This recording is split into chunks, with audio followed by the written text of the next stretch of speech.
President, ICSP, Honorable Paul Devapriyampulla Sahab, Secretary General, ICSP, Honorable Guest of Honor sitting right over here, Honorable Special Invitees, Honorable District Representatives, and all the dignitaries on the dais, all the people present right in front of me.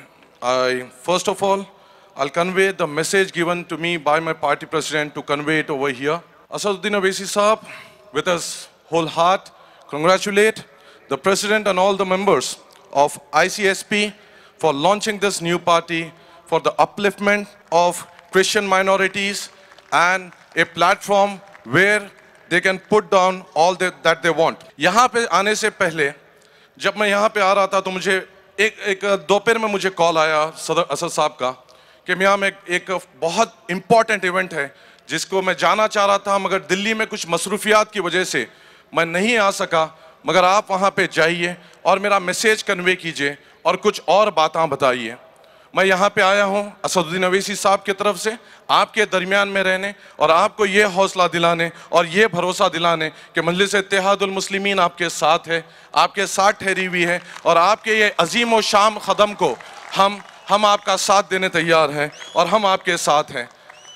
जहाँ यहाँ पे बैठे कुछ लोगों से मैं कुछ बात करना चाह रहा हूँ।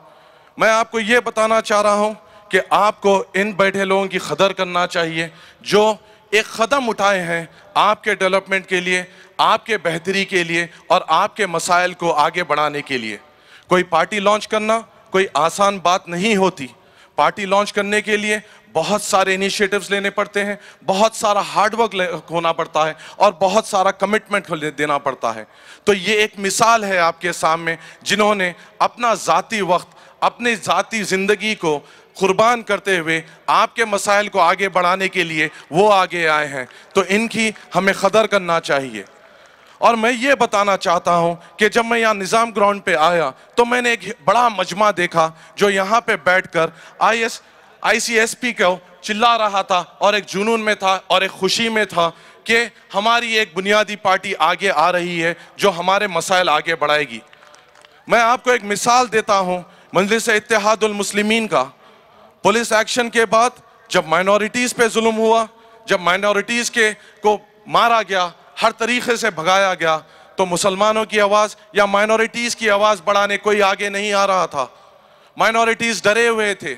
आप तो भी आगे आए हैं, आपके यहाँ पे लीडर्स आपको बुला के यहाँ पे लाए हैं और आपको एक हिम्मत दे रहे हैं कि आप उनके पीछे ठहरिए। मगर वो पुलिस एक्शन का वक्त था जब कोई आगे नहीं बढ़ रहा था। हर एक माइनॉरिटी अपने दरवाजे के पीछे छुपे हुआ था, अपने दर्द को सामने नहीं बता पा रहा था कि उसके साथ किस किस्म का जुल्म हुआ है, कौन उसके घर में मारा गया या कौन उसके घर की इज्जत लूटी गई। कोई बताने डर रहा था, खौफजदा था। वो हालात में हमारे मरहूम सदर अब्दुल वाहिद ओवैसी फ़ख्र मिल्लत आगे बढ़े और वो दरवाज़ों पे जाके खटखटाते थे कि बाहर निकलो और तुम्हारे मसाइल मुझे बताओ ताकि मैं तुम्हारे मसाइल आगे बढ़ा सकूं और उसको हल कर सकूं। फिर भी डरते थे।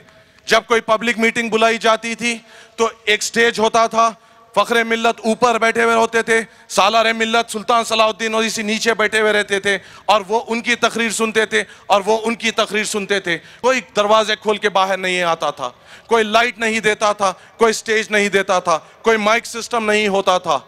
वो हालात से आज आपके सामने हिंदुस्तान का एक नौजवान मेयर ठहरे हुआ है।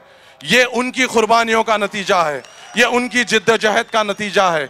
उन्होंने माइनॉरिटीज़ के मसाइल आगे बढ़ाए, हमेशा दलितों के मसाइल आगे बढ़ाए और एक मुकाम पे आज हैदराबाद में लाए कि एक सियासी आवाज़ है जहाँ पे हम हमारे मसाइल असेंबली में रखते हैं और हमारे मसाइल पार्लियामेंट में रखते हैं और जनरल GHMC काउंसिल में हमारी आवाज़ होती है।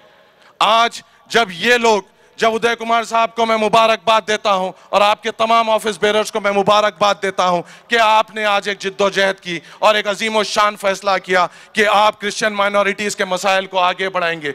मैं ये जानना चाहता हूं, ये आपसे पूछना चाहता हूं कि इनको क्या वजूहात थे जो इनको इनकी पार्टी बनानी पड़ी। ये कौन से वजूहात थे? अभी तक तो हम बिल्कुल थे, हम वोटर थे और हम किसी न किसी सियासी जमात को हम आगे बढ़ रहे थे और उनको वोट दे रहे थे। तो ऐसा क्या हो गया जो हमें हमारी आवाज़ बढ़ानी पड़ी? ये 55 साल में क्या हुआ जो हमारे मसाइल आगे नहीं बढ़ सके? हमें सिर्फ, या चाहे वो मुस्लिम माइनॉरिटी हो या क्रिश्चियन माइनॉरिटी हो या मेरे दलित भाई हो, शेड्यूल्ड कास्ट, शेड्यूल्ड ट्राइब को, या फिर बीसीज हो, हमें सिर्फ वोट बैंक के तौर पे यूज किया गया। और जब हमारा इलेक्शन में हमारा काम निकल गया, उसके बाद हमारे मसाइल को आगे नहीं बढ़ाया गया। मैं आपसे ये सवाल करता हूं, हुकूमत से सवाल करता हूं कि पास्टर संजीविया का क्या गुनाह था?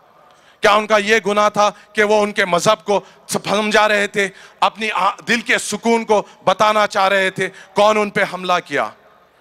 मेरी बहन ईस्टर का क्या हुआ? उसके खूनियों को अभी तक क्यों नहीं पकड़ा गया? ये मसाइल हमारे सामने क्यों नहीं हल हो रहे हैं?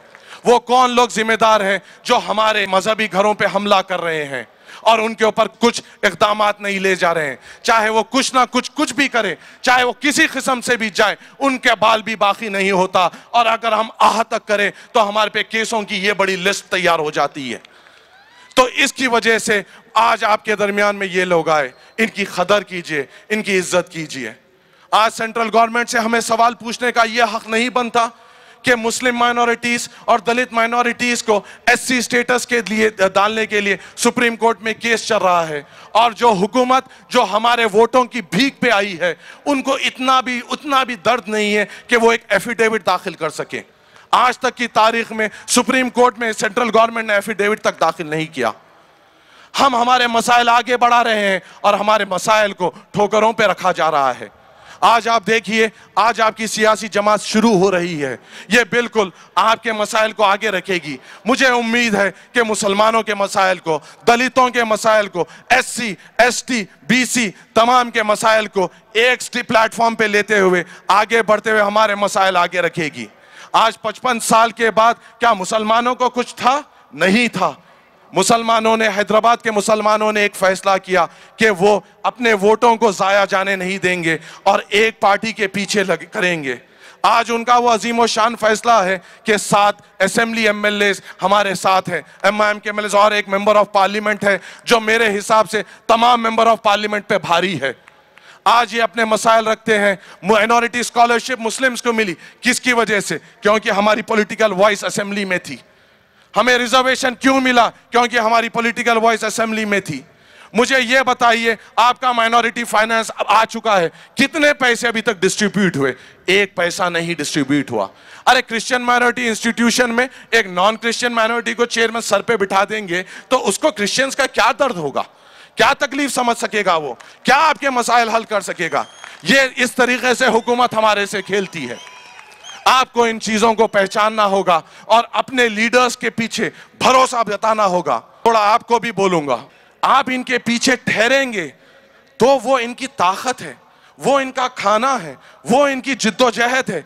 तुम बस इनके पीछे ठहर जाओ, देखो ये क्या कारनामे करते हैं। तुमसे ये और कुछ नहीं मांगते, ये नहीं मांगते कि ये तुम्हारी दौलत चाहते हैं, ये नहीं मांगते कि तुम्हारा वक्त चाहते हैं, ये बस ये चाहते हैं कि तुम इनके पीछे ठहरो ताकि ये तुम्हारे मसाइल आगे बढ़ा सके। इनकी क़यादत को पहचानो। मजलिस इत्तेहादुल मुस्लिमीन हमेशा एक ही बात करती है। आप ये देखिए कि अगर आपको फैक्ट्स में बताऊं तो आप परेशान हो जाएंगे। माइनॉरिटी मुस्लिम्स और क्रिश्चियंस मिलाएंगे तो 15% की आबादी आंध्र प्रदेश में, एससी एसटीज की अगर तादाद मिलाएंगे तो 35% की, 35% की आबादी, और अगर बीसी का परसेंटेज मिलाएंगे तो 45% की आबादी। बीसी, एससी, एसटी और माइनॉरिटीज मिला के हमारी आबादी 85%, और हमारे पे हुकूमत कौन कर रहा है? मेरे भाइयों और बहनों, हमें एक प्लेटफॉर्म पे आने की जरूरत है। बात समझो, मजहबी चीज में मत पड़ो, एकजुट हो जाओ। अगर क्रिश्चियन माइनॉरिटी, मुस्लिम minority, SC, ST, backward class अगर एक स्टेज पे आए तो हम हमारी बात हर तल इम्कान से मनाएंगे। फिर ये लोग जो हमारे सर पे बैठे हुए हमारे कदमों में बैठेंगे, इनको हमारे कदमों में बिठाने की औकात है, और वो चीज तुम्हें और मुझे पहचानने की जरूरत है। आप देखो किस किस्म से क़यादत होती है। अपने क़यादीन के पीछे ठहरना सीखो, अपने लोग के पीछे ठहरना सीखो, और ये यूनिटी में भरोसा बताओ। खुदारा ऊपर वाले के लिए अपने आप को बांटो मत, मजहब मिल्लत में मत बांटो। सिर्फ ये कोर्ट केस होने की वजह से जो लोग अपने दिल का सुकून या तो इस्लाम में या क्रिश्चियनिटी में पा रहे हैं, वो लोग अपने आप को छुपा रहे हैं। क्यों? कि उनका शेड्यूल कास्ट या शेड्यूल ट्राइब स्टेटस छीन लिया जाएगा। वो एक डर से अपने आप को छुपा रहे हैं।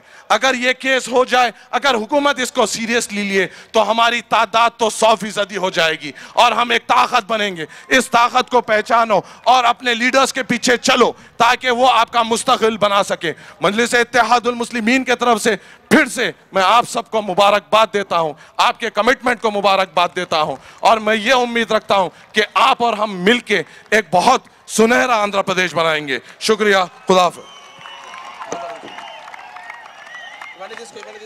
Thank you so much, sir. Mana Guru